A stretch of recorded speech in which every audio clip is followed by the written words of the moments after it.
영상을 시청해 주시는 목회자 성도 여러분 안녕하십니까? 김동찬 목사입니다. 이제 17번째의 방언 관련 영상을 시작하겠습니다. 이번 시간에는 방언의 유익에 대한 마지막 시간으로 성경에 나타난 방언의 유익들을 총정리하고 동영상 시리즈를 마무리하겠습니다. 첫 번째, 성경은 방언의 유익에 대한 분명한 증언을 하고 있습니다. 어떤 분들은 방언은 뜻없는 중얼거릴 뿐이며 아무런 유익도 찾아볼 수가 없다고 말합니다. 하지만 성경은 성령께서 나눠주시는 은사들 모두가 유익하며 그중 하나인 방언에도 확실한 유익이 있다고 말합니다. 고린도전서 12장 7절에는 각 사람에게 성령의 나타나심을 주시는 것은 유익하게 하려는 것이다 라고 말하며 이어서 성령의 은사들을 하나씩 설명하고 있습니다. 그리고 바울은 방언의 유익을 잘 알았기에 고린도전서 14장 5절에서 모두가 방언을 말하기를 원한다고 말했을 정도입니다. 그러므로 방언은 아무런 유익이 없다는 주장이야말로 성경적이지 않습니다. 두 번째, 방언은 성령 세례를 받은 증거 중 하나입니다. 사도행전 2장에는 오순절날 성령이 임하자 제자들이 방언을 받습니다. 그리고 고넬료의 가정에서 베드로가 설교할 때 성령이 임하시자 듣던 사람들이 방언을 말하며 하나님을 찬양합니다. 또한 바울이 에베소에서 12제자들에게 안수할 때 성령이 임하시자 그들은 방언과 예언을 말합니다. 이처럼 방언은 성령을 받을 때 나타나는 이적 중의 하나로 성령을 받은 증거가 됩니다. 따라서 방언을 경험한 사람은 그로 인해 성령의 임재에 대한 확신과 담대함을 얻게 됩니다. 세 번째로, 하나님께서는 방언을 통해 사람들에게 초자연적으로 말씀하십니다. 오순절날 전 세계에서 모여든 디아스포라 유대인들은 성령 충만한 제자들이 각각 자기들이 사는 지역의 언어로 하나님의 큰일 말함을 들을 수가 있었습니다. 이러한 일은 교회사 속에서도 나타났었고 오늘날에도 배우지 않은 외국어 방언의 기적을 통해 전 세계적으로 나타나고 있습니다. 네 번째로, 사람은 방언을 통해 하나님께 초자연적으로 말할 수 있습니다. 고린도전서 14장 2절에는 방언을 말하는 자는 사람에게 하지 아니하고 하나님께 하나니 이는 알아듣는 자가 없고 영으로 비밀을 말함이라라고 말하고 있습니다. 즉 방언을 하는 사람은 인간이 알 수 없는 영적 언어로 하나님께 기도를 올릴 수 있습니다.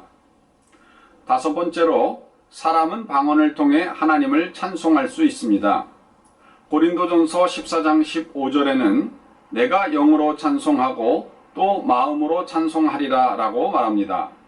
이는 사람이 방언을 통해 하나님을 찬송할 수 있음을 뜻하는 것입니다.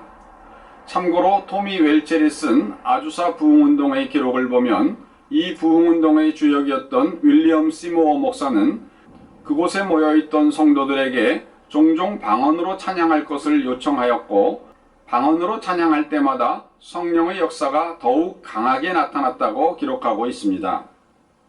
여섯 번째로, 사람은 방언을 사용함으로 그 심령이 강하게 됩니다. 고린도전서 14장 4절에는 방언을 말하는 자는 자기의 덕을 세운다고 했습니다. 이것은 마치 집을 세우듯이 방언이 우리를 든든히 세우거나 혹은 강하게 한다는 말로 번역됩니다. 이처럼 방언은 그 말하는 자의 영을 강하게 만들어줍니다. 그래서 많은 신유 사역자들은 신유 사역을 하기 전에 방언으로 기도하며 이때 영적 능력이 더욱 충만해진다고 고백하고 있습니다. 일곱 번째로, 방언과 통역 은사를 통하여 교회가 강하여집니다. 고린도전서 14장 5절과 12절로 13절을 보면 방언이 통역될 때 교회 공동체를 세우는 유익이 있다고 말합니다.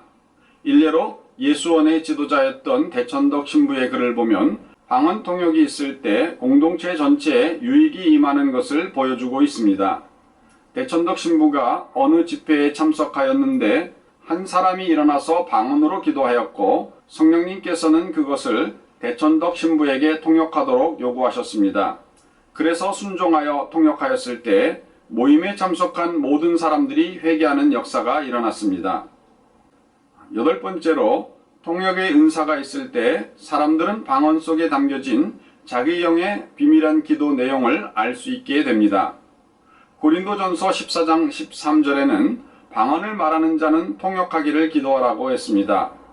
방언을 통역할 때 방언 속에 담겨진 비밀한 내용을 알 수 있게 됩니다.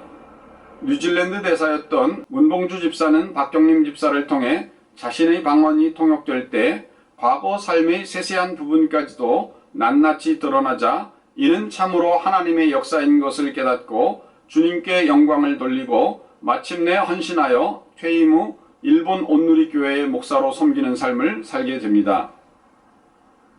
아홉 번째로 사람들은 방언을 통해 하나님의 놀라운 일들을 말할 수 있습니다. 사도행전 2장 11절에 보면 오순절날 세계 각국에서 모여든 디아스포라 유대인들은 우리가 다 우리의 각 언어로 하나님의 큰일 말함을 듣는도다라고 고백하고 있습니다.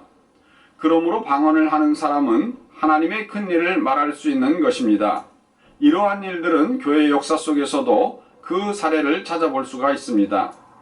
중세 후기 발렌시아의 성 빈센트 페레르가 스페인어로 설교할 때 히라보, 독일어, 사르디니아어 그리고 헝가리인들이 그의 말을 알아들을 수 있었습니다.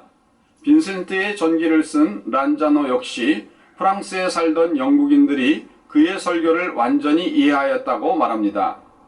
파두아의 성자 안토니에게도 이와 같은 경험이 있었고 서반구의 인디언들은 성 루이스 버틀란트의 스페인어를 알아들을 수가 있었다고 합니다. 열 번째로 방언을 통해 영적인 축복을 받을 수가 있습니다. 고린도전서 14장 16절을 보면 네가 영으로 축복할 때에 라고 말하고 있습니다. 이러보건대 방언을 통해 영적인 축복을 빌 수가 있음을 보여주고 있는 것입니다. 11번째, 방언을 통해 하나님께 감사드릴 수가 있습니다. 고린도전서 14장 16절에서 17절에 보면 방언으로 하나님께 감사드릴 수 있다고 가르쳐주고 있습니다. 이상과 같이 방언은 성도들에게 다양한 종류의 유익들을 가져다 줍니다. 그럼에도 방언을 부정하는 이들은 방언의 존재와 방언의 유익에 대해 부정하면서 심지어는 방언이 하나님께로부터 왔을지라도 거기에 무슨 유익이나 가치를 찾아볼 수 있겠느냐고 폄하하는데 이것은 자신의 무지로 인해 하나님의 소중한 선물과 그것을 주신 하나님을 모욕하는 위험한 주장일 뿐입니다. 성경은 시편 119편 71절에서 하나님께서 주신 것은 설사 그것이 고난일지라도 우리들에게 유익하다고 말합니다. 그런데 하물며 하나님께서 성령을 통해 특별한 선물로 주신 방언이 유익하지 않을 뿐만 아니라 문제만 일으키는 골칫거리라고 주장한다면 오히려 그것이 믿기 어려운 일일 것입니다. 물론 이따금 방언으로 인해 교회 내에 갈등이 일어나는 경우도 있습니다. 하지만 이러한 일들은 대개 방언 자체가 가진 문제가 아니라 사람들이 인간적인 연약함으로 인한 오용 때문에 일어나는 경우가 대부분입니다. 그러므로 이러한 사례들을 가지고 마치 방언 자체가 문제의 근원인 것처럼 침소봉대하여 과장된 주장을 하여서는 안 될 것입니다. 여러 영상들을 통해 살펴본 바와 같이 방언 사용은 성도들에게 정말 다양한 유익을 가져다 줍니다. 그러기에 사도 바울의 권면처럼 방언을 사모하는 성도들이 되시기를 바라며 이미 방언을 받고도 그 유익함을 의심하여 더 이상 사용치 않고 방치하는 성도들은 부디 방언의 소중한 유익들을 깨닫고 적극적으로 방언을 사용하시어 개인과 교회의 영적 부흥을 경험하는 성도가 되시기를 진심으로 소망합니다. 그동안 시청해 주셔서 감사합니다. 안녕히 계십시오.